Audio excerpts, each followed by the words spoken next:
فضول باتوں میں اور ضرورت سے زیادہ سونے میں، بلا ضرورت گھومنے میں، عزیزی وقت کو برباد کرتے ہوئے کہیں تم بھی برباد نہ ہو جاؤ۔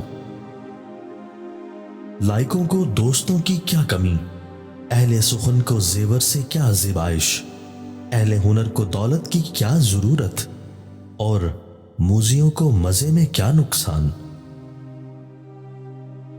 موت زندگی کا تاج ہے، اگر موت نہ ہوتی تو غریبوں کی زندگی بے فائدہ تھی۔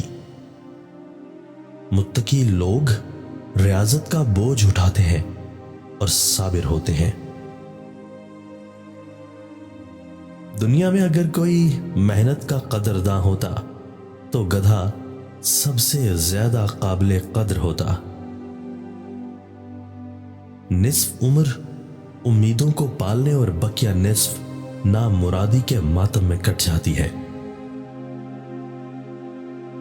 دنیا کی ہر ضرورت کا خاتمہ ایک نئی ضرورت پر ہوتا ہے اور اس کا خاتمہ دوسری ضرورت پر، حتیٰ کہ عمر تمام ہو جاتی ہے۔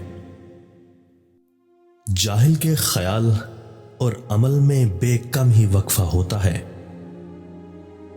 بد زبانی اور طول کلامی سے بچنے کا طریقہ یہ ہے کہ اپنے کلام میں کیا، کیسے، کیوں، کہاں اور کس طرح کے الفاظ نہ آنے دو۔ بد عادات میں اگر زوال نہ ہو سکے تو اعتدال ہی غنیمت ہے۔ دنیا میں تکلیفوں سے بچنے کے لیے اور آرام حاصل کرنے کے لیے خاموشی بہترین ذریعہ ہے۔ تیری گفتار اگر موتی بھی بکھیرے، خاموشی اس سے پھر بھی بہتر ہے۔ خردمند صدف کی مانند خاموش رہتا ہے، ہر چند کہ اس کے اندر موتی بھرے ہوں۔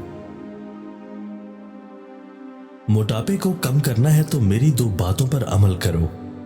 اول، کھانے کے فوراً بعد چہل قدمی کرو۔